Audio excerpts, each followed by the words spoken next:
espacios, articular rutas, ¿no? Articular demanda. Bueno, esta concepción entonces, un poco este modelo de organización del mercado interno, para el caso de Guadalajara, pues habría que alimentarlo de información, ¿no? Habría que construirlo. Bueno, en realidad lo construye a partir de la información empírica, pero esa es un poco la articulación de este mercado. Entonces ya no estamos hablando de un mercado local, estamos hablando, ¿no?, de un conjunto de engranes de estos tres niveles del mercado. Bueno, vamos antes de analizar el modelo, un poco plantear como dicen los yanquis, los hallazgos, ¿no? Los hallazgos que resultan de la información cuantitativa que se trabajó en este modelo. Primera, es que el producto agrícola, ¿no?, crece a un 0.8% anual entre 1703 y 1770. El consenso es que la población en la Nueva España crece en promedio al 1%, 1.1, ¿no?, 0.9, etc. Pero Guadalajara es una región relativamente vacía, ¿no? El crecimiento secular de la población entonces estaba oscilando sobre el promedio general del reino, lo cual nos habla de un consistente proceso de poblamiento, ¿no? Entre 1770 y 1804, esa tasa secular pasa de 2.8, ¿no?, para todo el territorio contra 2.4 de la población urbana. Claro, está dando un proceso de concentración urbana, pero también un proceso de poblamiento urbano, rural, ¿no?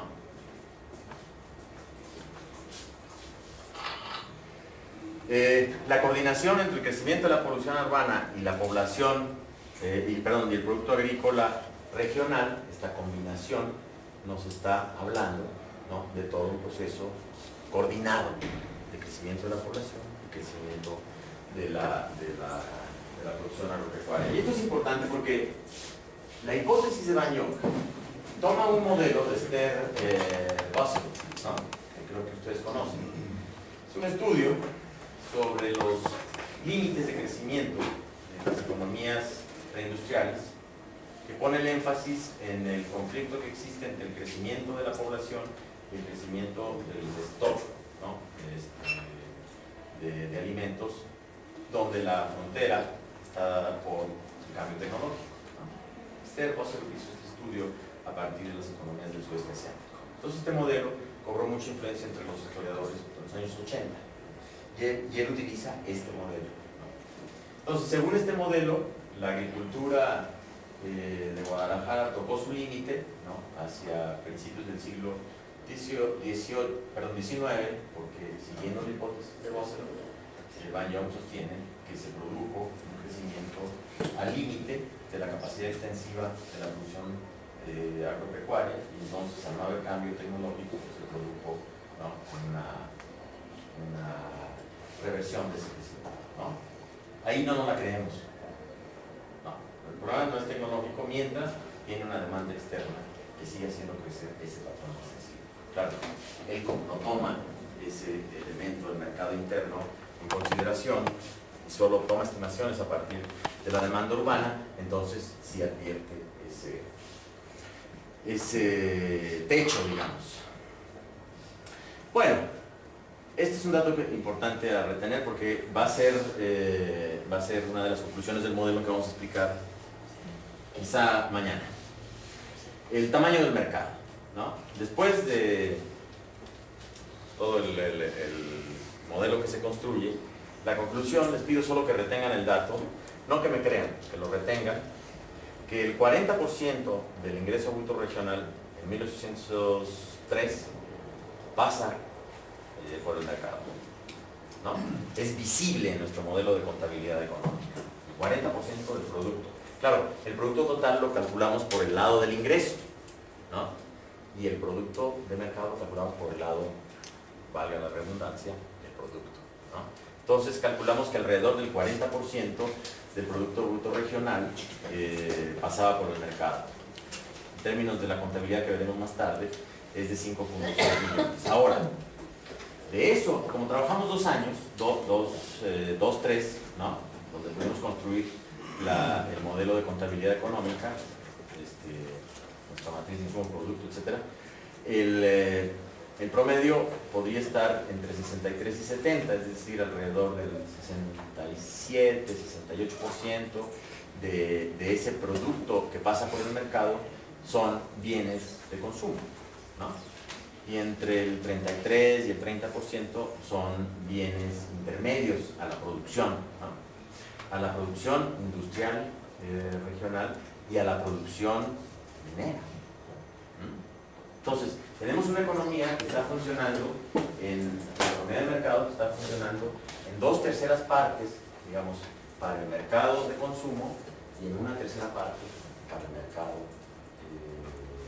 de producción, ¿no? Insumos de producción, conectado a la producción industrial y de planta. Sí, sí, el 66% se destinaba a consumo final. Sí, sí, sí. Que esos bienes de consumo también entran en el ciclo de circulación del capital minero, ¿eh? Ojo, acuérdense lo que hablamos, ¿no? De la demanda minera de bienes al año. Bueno, el sector exportador regional, exportador, ¿no? Es decir, del conjunto que pudimos reconstruir de la economía, el 38% sale fuera, ¿no? De la producción regional, sale del mercado no hispano. No es un mercado egocentrado, ¿no? Solamente es un mercado que está creciendo su plataforma de exportación. Ahora, el sector de importaciones, es decir, las mercancías que llegan de China o de España, equivale a 2.6 millones de pesos en nuestro caso, lo que es alrededor del 46% del producto regional. Casi la mitad, ¿no? Del producto regional importa el valor de las importaciones o representa el valor de las importaciones. Ojo. Veanlo en términos, no se compra la teoría de la dependencia, no en términos de dependencia, sino en términos de capacidad de compra de esta economía, de capacidad internacional de compra a partir del mercado interno. 75% de esas importaciones, es decir, mercancías que vienen de fuera de Guadalajara, son de ultramar, mayoritariamente de Castilla, de Europa, ¿no? Y en una porción menor de China, y un 25% de ese 46% del producto con el que se paga viene del reino. Ojo, la vinculación en términos de demanda con el reino es más baja que con el mercado internacional. Vamos a ver, la vinculación con el reino en términos de oferta es mucho mayor que con el mercado internacional. ¿Ya están viendo la balanza? ¿La balanza comercial? Bueno. Entonces, el saldo comercial, es decir, mercancía contra mercancías, exportaciones contra importaciones, ¿no? Es negativo, por supuesto, pero negativo en una proporción mínima. En un 0.6% del PIB. A ver, hagan el ejercicio de hoy día en nuestras economías. ¿Cuál es el saldo negativo de la balanza comercial como proporción del PIB? Esas economías eran mucho más dinámicas, ¿no?, que las nuestras hoy día. Bueno, y lo que llamamos saldo financiero, que es esta relación entre el saldo comercial de exportaciones e importaciones, plus la plata que se producía en Guadalajara, hace que el déficit comercial sea un superávit financiero. ¿Me explico? O sea, que la balanza comercial es deficitaria, pero la balanza de pagos de la región es superavitaria, en un 7.1% del PIB. Entonces el viejo Abascal algo de razón tenía. Decía, ojo con esa producción de plata. es pequeñita, está distribuida, pero no, es enormemente importante para el saldo financiero. Pues, en la balanza de pagos incluye las... No incluye la plata. Bueno. La plata producida regionalmente. Por eso digo, cuando pongo el saldo financiero, ¿verdad?, que es la balanza de pagos, ahí sí ya introduje la plata que se produce, que es poco, es 1.000.000 de pesos, 1.100.000, cosas así. Que se produce al año. Y dijéramos, y también está incluyendo digamos, la finanza pública, la parte de la Real Hacienda, que supongo centralizada a Ciudad de México. No, estamos hablando del mercado. Aguántenme a que les explique cómo se construye el modelo. ¿No? Estamos viendo solo producto. No estamos considerando ni los monopolios, ¿verdad?, el tabaco, y el aguardiente, ¿no?, la pólvora y el azogue, crítica que me hace Romano, de los programas, pero lo debatimos. Ni la plata cuando analizamos flujos de mercancías. Introducimos la plata después para ver cómo equilibra y superavita el tráfico de la región con el exterior, ¿no? ¿Por qué? Porque queremos ver primero el componente de la oferta regional en el ciclo de circulación de capital y dinero y el componente de la demanda regional, ¿no?, en la capacidad de pago de la economía. Profe, ¿por qué no es tan amable y vuelve sobre ese aspecto que es que me le perdí? ¿Cuál? A partir del momento cuando planteabas que, digamos, que las importaciones que llegaban de Europa y de China aproximadamente eran del 46%. Vamos a plantear así.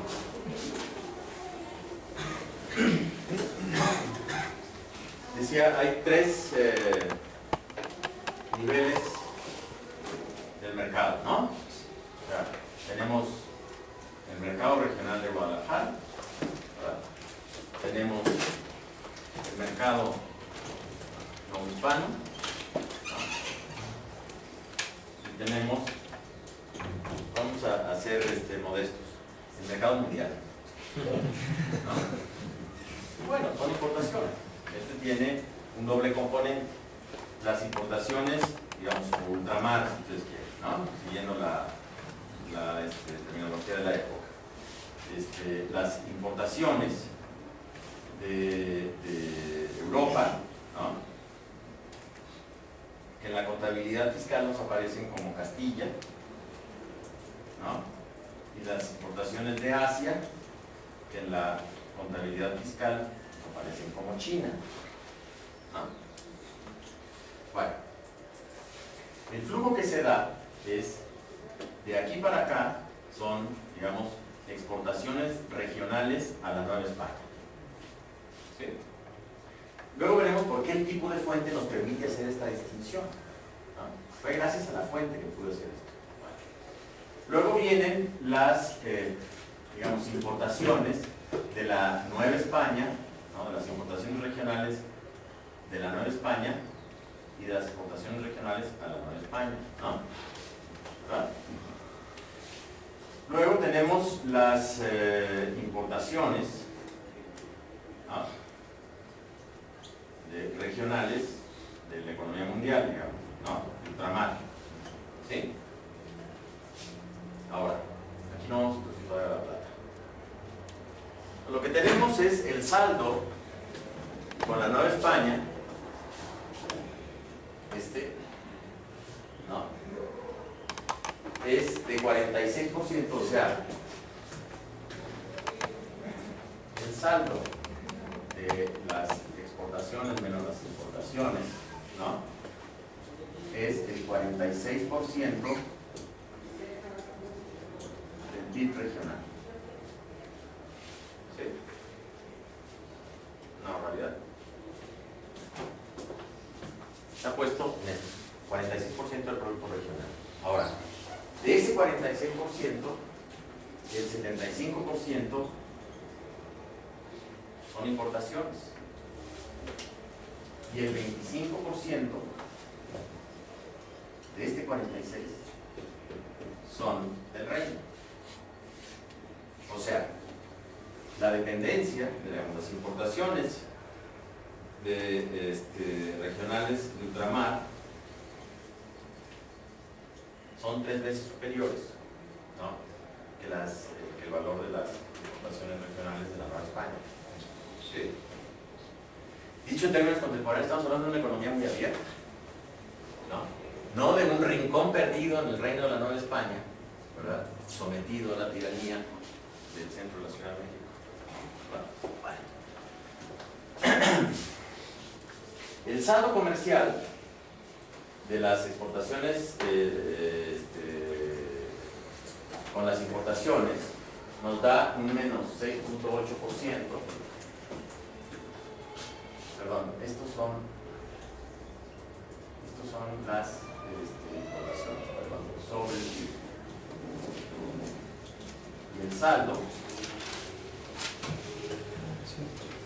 saldo externo de mercancías, digamos, es que 4 menos 6.8 del PIB regional. Sin plata. Mercancía contra mercancía. Estamos haciendo un ejercicio errafiano, ¿no? Y si consideramos, ahora sí, la plata. Es decir, la plata que va a pagar el déficit de balanza comercial con el reino y con el mercado mundial y con el reino. Entonces, el saldo externo regional es 7.1% del PIB, pero positivo.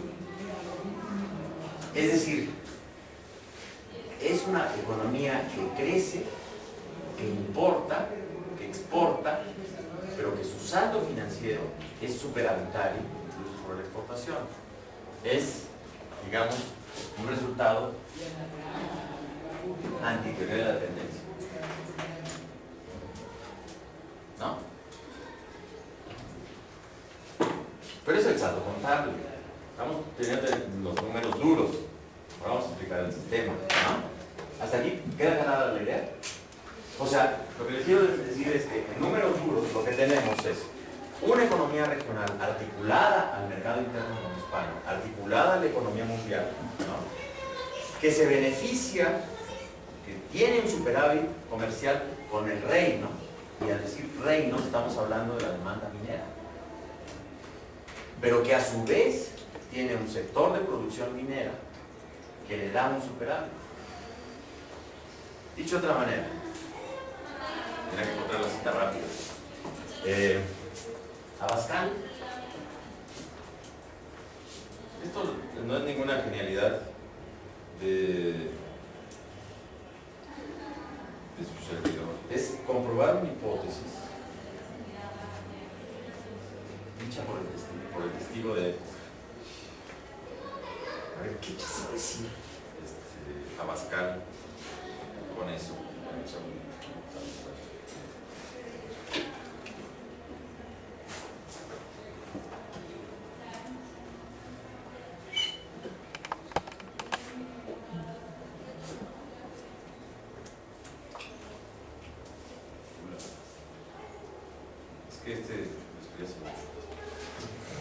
Bueno, palabras más, palabras menos, ruego que me crean. Dice, está aquí, es verdad, existe.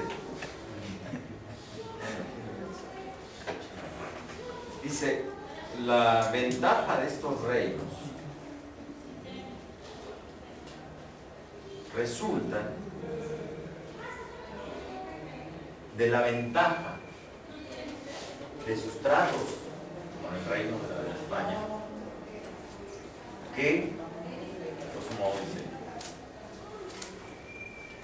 que resultan de la plata que se atrae del reino, resultativa ventaja de lo que a este vende. Es decir, lo que está diciendo el tipo es, esta economía está creciendo del superávit comercial que tiene con el Reino de la Nueva España y que le paga en plata, ¿no?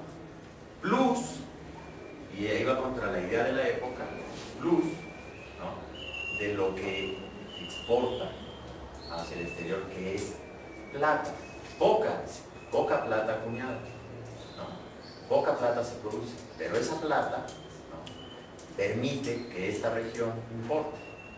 Ahora, esta región importa mercancías, ¿no? No importa para el regionalismo. Importa no para el consumo usuario, importa para el mercado interno. ¿Sí me explico? Entonces, hay un círculo virtuoso entre la producción regional, la demanda minera, la compra o la intermediación de importaciones y la redistribución de importaciones. La resultativa ventaja es la plata que viene, ¿no?, de la Nueva España hacia Guadalajara. Bueno, Hay insumos fundamentalmente y bienes de consumo. ¿no? Entonces, como dice la última línea, perdón. Tengo una pregunta muy puntual. ¿Cómo está calculado el tamaño del mercado? Por el lado del ingreso. Bueno, ahorita lo veo en un gráfico. En el artículo del Producto, ingresos por población. Sí, per cápita. Por eso decía, el producto total está calculado por el lado del ingreso. En el debate ahí con Ruggiero, discutíamos, él, no sé, por su genialidad de intuición, dijo, no, el mercado no va más allá del 40%, ¿no? Entonces, o no, del 30%, me concedió el 5%, 5,35%, dice, no va más allá del tercio, es el 35% máximo. Pues cuando le hice el cálculo, dice, está bien, 40%. Pero eso no cambia, ¿no? No cambia su punto de vista. Vamos a ver en el artículo. Entonces, el producto total se calcula por el ingreso, ¿no? Y el producto en circulación, que es lo que menciono ahí, por el lado de lo que tengo documentado en la fuente, ¿no?, que es lo que pasa por el mercado. Bueno, entonces, la clave pues de esa capacidad importadora de la región está en la plata producida y lo que, así dice el sabio Abascal, y de aquella atraída por la circulación. Es una metáfora que usa, ¿no? Mira, es la plata atraída por este reino a través de la circulación de la Nueva España. O sea, el tipo nos está, de otra manera, ratificando la hipótesis de Saborín, que ya pescó el Fausto de Luya en la época, ¿no? Conclusión, aquí no hay nada de originalidad, hay un esfuerzo por probar la visión de estos caballeros. Bueno, el modelo es un modelo estático comparativo, ¿no? Mañana vamos a entrar al análisis del modelo, en todo su detalle. Pero ese modelo, contrastado con la dinámica del mercado, y la dinámica del mercado la calculé a través de la renta de alcabalas. Como les dije, la renta de alcabalas tiene 3 grandes ramos y lo que examiné fue la contabilidad de todos los vinos de alcabalas para todas las administraciones de la Intendencia de Guadalajara entre 1787 y 1811, ¿no?, en la tesis doctoral. Entonces, ahí lo que había que medir era las pulsaciones de todas las regiones que constituían el mercado regional de Guadalajara, ¿no? Y aquí lo que está expresado en términos muy agregados es el comportamiento de los 3 componentes de ese mercado, expresado a través de la renta de alcabalas, ¿no? En valores que por supuesto son valores nominales, porque son valores a partir de los cuales se aforaba la mercancía, o sea, hay una subestimación del valor. Pero no nos importaba hacer una auditoría, ¿no? Nos importaba ver la evolución en términos de los componentes de la demanda, ¿no? Y sus oscilaciones.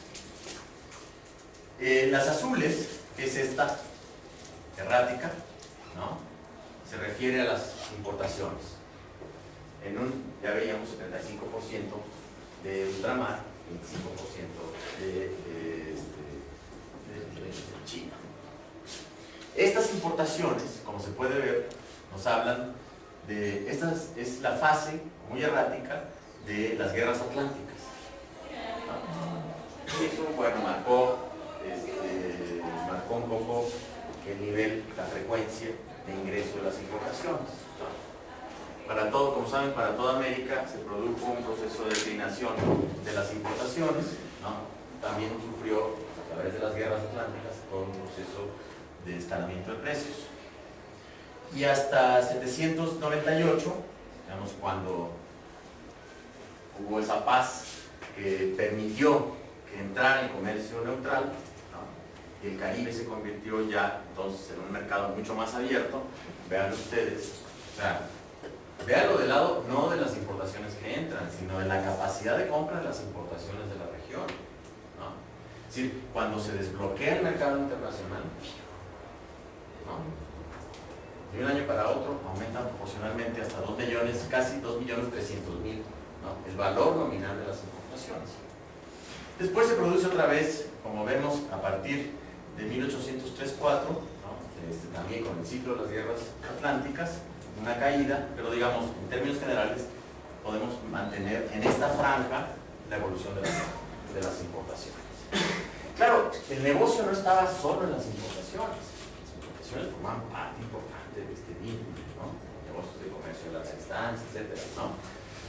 Lo que es más interesante es esta es la evolución de las alcabalas que se refieren a productos del reino, ¿no? Y ahí sí podemos advertir una tendencia declinante. Claro, las alcabalas miden lo que entra, no lo que sale, ¿eh? O sea, las mercancías que entran al territorio. Y ahí están agregadas todas, no solo la capital, ¿no? Sino el consumo urbano, regional, rural. Es muy importante, más importante que el de la capital, en términos agregados. Entonces, lo que tenemos es una declinante participación de las importaciones del reino. Digamos, una muy temprana estrategia de crecimiento regional por sustitución de importaciones. Claro, de la Nueva España. Esto se explica de manera muy clara porque se desarrollan manufacturas de lana, de algodón y de cuero. Y los poblanos se quejan de que los comerciantes de Guadalajara ya no les compran. Que están, ¿no? Produciendo sus propios tejidos y los están enviando al norte. Entonces, no solamente no les compran, sino que les están arrebatando el mercado del norte. Este es el más elocuente, ¿no? Testimonio del crecimiento de la sustitución de importaciones.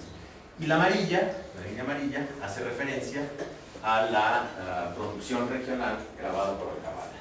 Entonces, si ustedes ven el gap que se abre entre 1788 y 1806, digamos, ¿no? Estos 20 años, es toda una fase de expansión de la economía regional, ¿no? De mercado, pues, todo esto es de mercado, junto con la contracción de la demanda, o sea, una sustitución, ¿sí?, de demanda, porque en términos agregados sigue creciendo la demanda. ¿Sí? ¿Me explico? Bueno. ¿Hay alguna duda sobre esto? Sí. No, sí, pues inclusive eso da pie para señalar que la producción regional es mucho más grande en el sentido que la alcabala no cubre todos los productos regionales, ¿no? Okay. Inclusive creo, no sé para el caso de México, en el caso de Potosí inclusive nada más cubre, según Sandeter, como el 40%, es el 40-50% nada más de los productos, la alcabala de productos, por ejemplo, no cubrían maíz. En el caso de Santa Fe es similar, ¿no? Entonces, no sé en el caso de México, pero eso da pie para señalar una importante expansión de igual, lo que pasa también es que en la región se produjo un proceso de amestizamiento, ¿no? No solamente de las comunidades indígenas, ¿no? Sino de la economía indígena, ¿no? O sea, el modelo de economía autoconsultiva, ¿no? Centrada en la capacidad de reproducción de la comunidad, etcétera, se rompe con este crecimiento económico. Es decir, en realidad los pueblos de indios, o los llamados pueblos de indios, fueron una competencia brutal de las haciendas en esta región. Competencia en serio, ¿eh?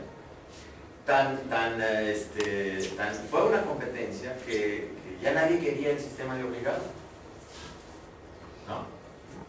Es decir, este contrato que se establecía con el cabildo para abastecer a la ciudad de granos y carne.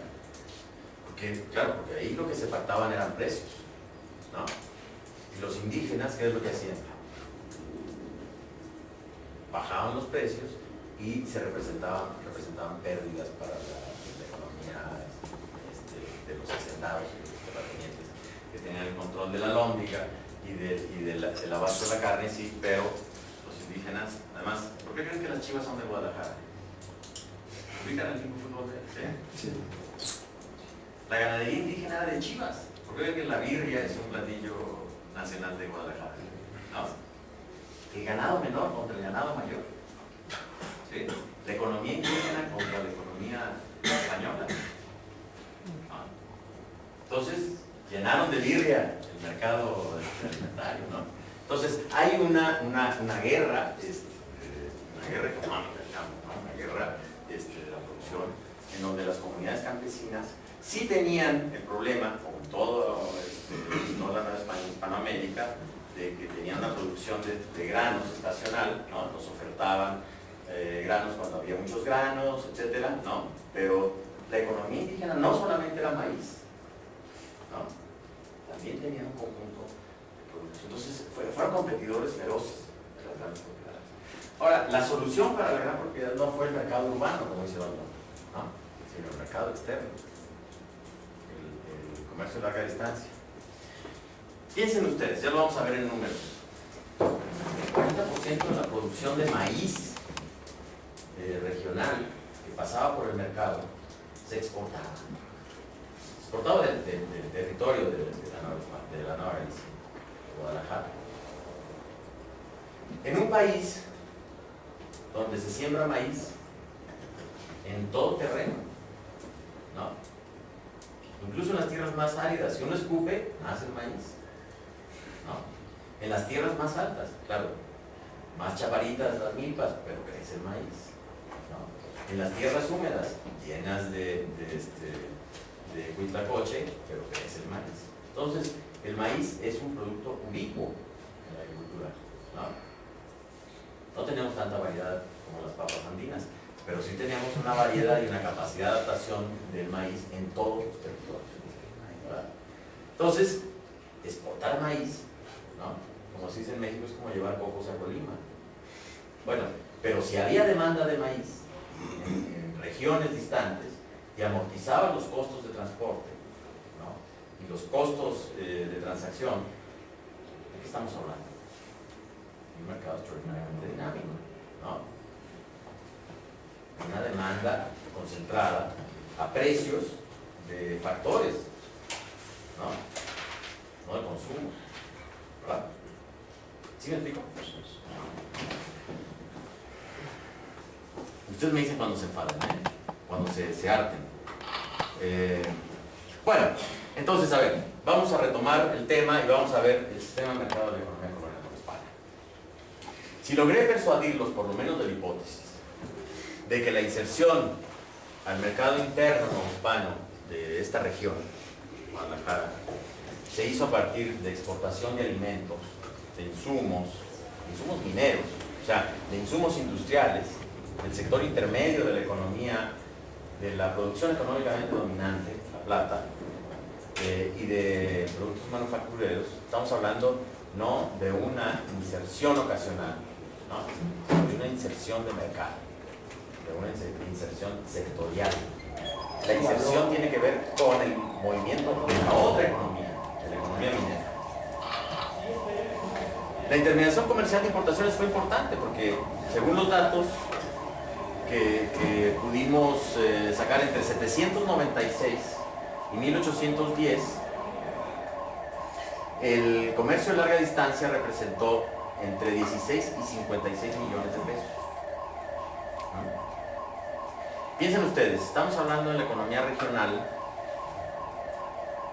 alrededor de 10, del total de la economía de 10, 11 millones de pesos. O sea, el peso de las importaciones es extraordinariamente alto. Es un gran negocio. El 34%, como se ve ahí, son extranjeros, el 22% son españoles. El resto, ¿no?, de las mercancías se redistribuyen con productos regionales. Ahora, 796, 800 dicen, a ver, momentito, si hubiéramos estado hablando de 770, aquí tomamos otra cosa. Y tomamos los datos de avería del Consulado de Comercio, es otra fuente, ¿no? Vamos a ver mañana. Y los datos de avería, que es un derecho que se le concedió de 5 al millar a los consulados nuevos para fiscalizar las importaciones, entradas y salidas de mercancías, nos da un mapa completamente distinto. El mapa que buscábamos. Ya no salimos de Guadalajara, ¿no? Estamos viendo todo el territorio de Guadalajara, del consulado, el territorio consular de Guadalajara. Y el territorio consular de Guadalajara era la audiencia, ¿no? Esa fue una idea fantástica del obispo que les dijo, no sean idiotas, no pidan el territorio de la audiencia, de la intendencia. Que la territorialidad del consulado sea el de la audiencia, o sea, todo el norte.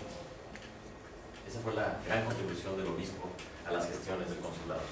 Entonces, de lo que nos está hablando es de todo ese mapa de regiones que vimos, de redistribución de mercancías. Bueno, la captación de excedentes mineros, como les decía, tiene dos caminos. Por un lado, el abasto, ¿no?, del que hemos hablado ya, y las ferias, San Juan y Saltillo. Porque Saltillo es una feria muy importante, a la cual también hay despachos, ¿no?, desde Guadalajara. Como aquí trabajé otra fuente, ¿no?, que es los libros de aduana, de la aduana de Guadalajara, ¿no?, que son los despachos y el valor fiscal de esos despachos que se enviaban desde Guadalajara a San Juan y Saltillo, ¿no? En este periodo pude computar 22,000 despachos entre 1792 y 1810, con un valor muy subestimado, ¿no?, porque pagaban muy poco, porque la aduana era de ellos, digamos, ahí sí tenían control. En Alcabalas no, en Alcabalas les apretaban un poco, ¿no?, además eran bienes atarifados. Pero la aduana local la tenían los comerciantes en sus manos, entonces se cobraba poquito, ¿no? Pero bueno, lo importante son la cantidad de los despachos. En otro artículo se analizan las características de estos. Bueno, la conclusión que podríamos sacar es que el consulado también fue muy importante para que ese territorio comercial integrado en el tráfico de larga distancia, que incluía el camino de tierra adentro y la costa del Pacífico, fuera, y aquí están los aspectos institucionales, jugando un papel decisivo en la consolidación de este sistema de mercado. A través del consulado, los comerciantes de Guadalajara, ¿qué lograron? Lograron tres cosas importantes.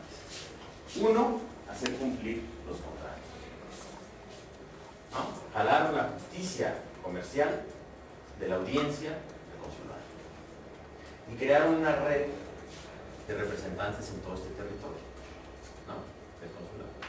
Entonces se creó, digamos, una red institucional de cumplimiento de contratos que redujo enormemente los costos de transacción. Segundo, seguridad e infraestructura fueron importantes, ¿no? Creó, bueno, un poco como un batallón, con los juniors del comercio que iban a cuidar los caminos, etc. Pero sobre todo construyó puentes.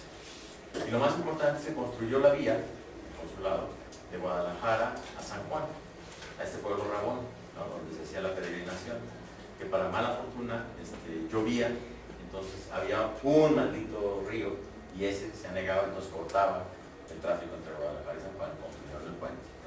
Lo construyó 3 guerras. Bueno, el puente ahí está y todavía pasan trailers sobre él, ¿no? Cruje, pero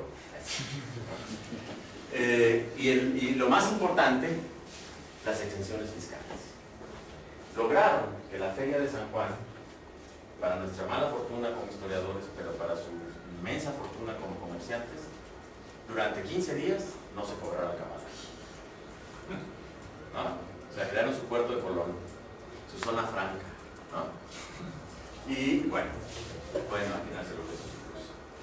Detrás de eso se comprometieron a crear los cajones, hicieron los cajones, la plaza, el camino, empedraron, ¿no? Le colgaron fotos a la Virgen, etc., ¿no? Pero sobre todo no pagaban alcabala. Bueno, y aquí lo que tenemos es, mañana lo vamos a explicar con todo detalle, ya vimos el mapa, es la distribución de las importaciones.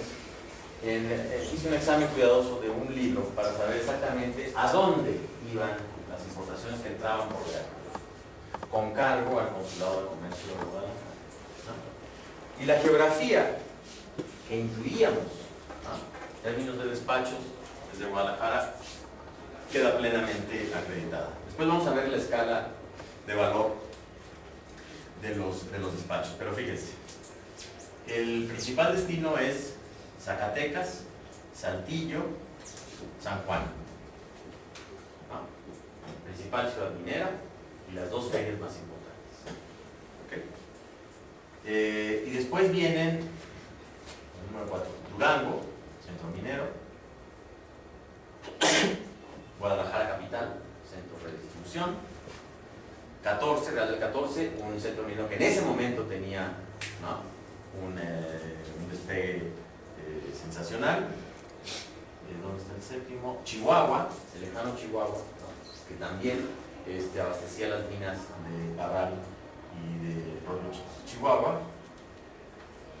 Más, bueno, en fin, otros minerales, bueno, pues, Guarizamey, Sombrerete, Avinito, y en una proporción menor Sonora, ¿no?, Álamos, que es la principal mina de plata, ¿no?, donde se sacaba poco oro en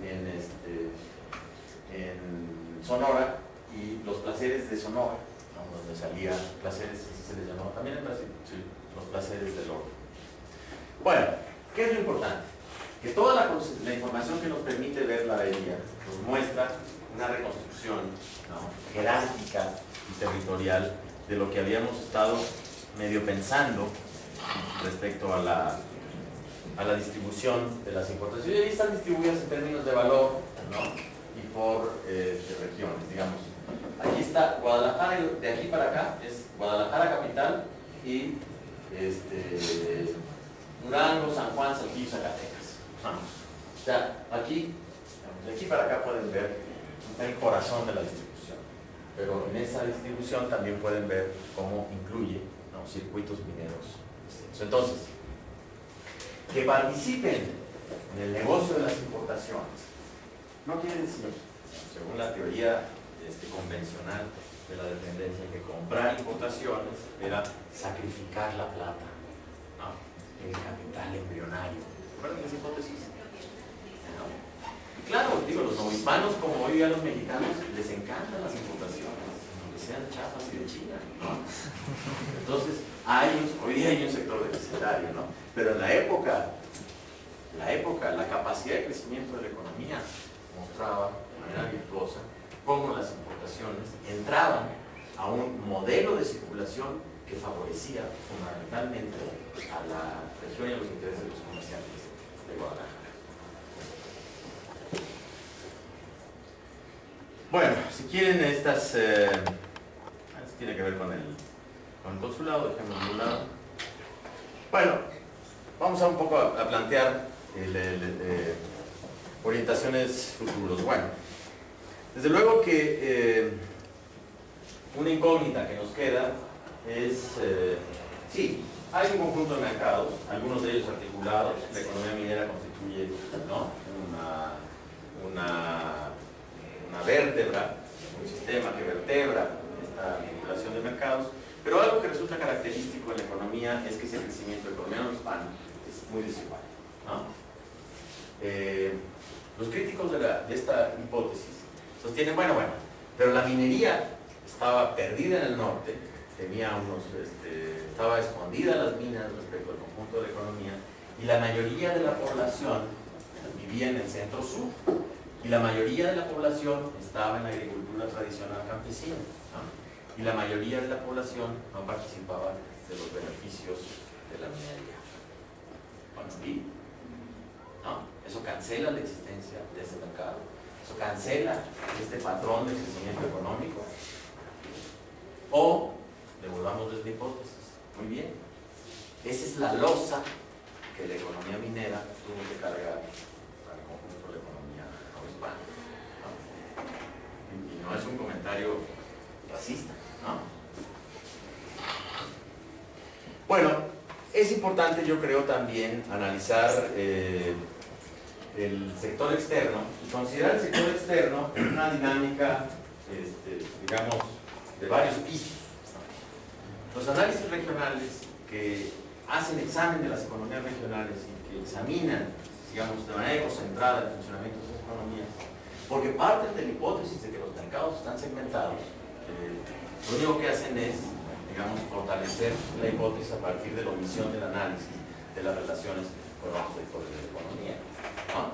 Es decir, habría que asumir la hipótesis de que las regiones crecen también en relación a la articulación con otras regiones.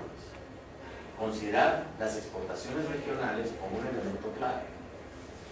Porque si bien la hipótesis es casi inobjetable de que las dificultades de la orografía, la extensión del territorio y la desigualdad del asentamiento de la población junto a la deficiencia de los transportes, que yo ahí, permítanme dudarlo, con ese territorio, las mulas realmente hicieron un trabajo ejemplar, heroico, de integración del mercado, ¿no? Y miren, hay un extraordinario estudio de Clarelena Suárez Argüello que dijo, bueno, ¿cómo funcionaba el monopolio del tabaco? O sea, ¿por qué todos los novohispanos, desde los que estaban en los confines de Chihuahua, ¿no?, hasta los indígenas chiapanecos, todos fumaban? Y fumaban, en serio, ¿no? Cuando teníamos dos regiones de producción de tabaco, una empresa estatal extraordinariamente rentable que concentraba el producto y una red extraordinariamente bien articulada de transportistas que llevaban tabaco por todo el reino. No tenemos un motín por falta de tabaco, ¿no? Y el tabaco no se cultivaba en todo el reino, ¿no? Claro, esas mulas maravillosas que llevaban tabaco volvían con plata, con mercancía, ¿no? O sea, necesitamos estudios mucho más elaborados que nos permitan 100.000 mulas, ¿no? Que nos permitan 100.000 mulas circulando, ¿no? Caminaban día y noche. Bueno, descansaban, pero digo, se movían por todo el territorio, ¿no? Constituye un sistema de transporte extraordinariamente eficiente. En fin, tan eficiente que el principal transportista, por razón de Estado, lo hicieron quebrar. El tipo controlaba todo el mercado interno, ¿no? En fin, ese está en el libro de Pérez, un estudio muy lindo de la propia Clarelena. Bueno, yo creo que también es importante estudiar las ferias y los entrepots de tráfico interregional. Y las ferias con una concepción ya no medieval, ¿no? Las ferias articuladas a un sistema de mercadeo. Okay. Un problema también de la historia de las ferias es que se analizan las ferias como episodio teniendo en cuenta algo que de manera muy brillante Rodel nos retrata sobre el carácter episódico de las ferias. No, es un episodio que forma parte de un circuito de mercados estacionales, de mercados semanales, de mercados permanentes, etc. ¿No? Las ferias forman parte de ese tejido. Esas ferias, digamos, esa capacidad de redistribución de la feria de San Juan o de Saltillo, sin existencia de la otra red de mercado, probablemente fueran ferias religiosas, ¿no? Sino enormes episodios en el ciclo de circulación anual. Bueno,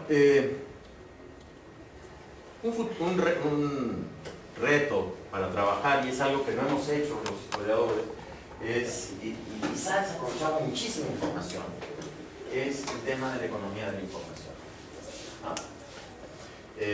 Y sobre todo el hecho del papel que esto tuvo en la disminución del riesgo. No tenemos en México, no sé si acá ustedes lo tienen, un buen estudio sobre la arriería. Y la economía de la información es importantísima a dos niveles. Al nivel de los arrieros, ¿no? Incluso yo me daba en la cabeza, porque cuando capturé las casi 150,000 fichas de alcabalas, se me olvidó el nombre del maldito arriero, ¿no? Entonces, tengo que volver sobre todas las fuentes y capturar el arriero. Entonces no lo hagan, por favor, no repitan esa estupidez de omitir el nombre del arriero, porque se repite, ¿no? Porque era Juan Pérez, José Pérez, Leoncio Pérez, qué sé yo. ¿Qué importa que sea Juan y Leoncio, que se repitan arrieros indígenas, ¿no? A nivel de grandes números, uno va a poder ver una estructura, ¿no? Y una organización espacial a partir de, ¿no?, las redes de estos pequeños transportistas. Y dos, la economía de la información a nivel de los ricos, ¿no?, de los comerciantes. En el derecho de avería hay un elemento clave para la disminución de los costos de transacción y del poder del monopolio de los comerciantes de Ciudad de México. Cuando los comerciantes de Veracruz y de Guadalajara tuvieron derecho a saber, ¿no?, qué valor y qué cantidad de mercancías entró por el puerto, ya sea a Veracruz o Acapulco, cambiaron las condiciones de la competencia, ¿no? Incluso, y hay un gran pleito entre los comerciantes del Consulado de México y los de Veracruz, cuando los de Veracruz les dijeron: la mercancía no sale del puerto si no nos dicen qué va dentro.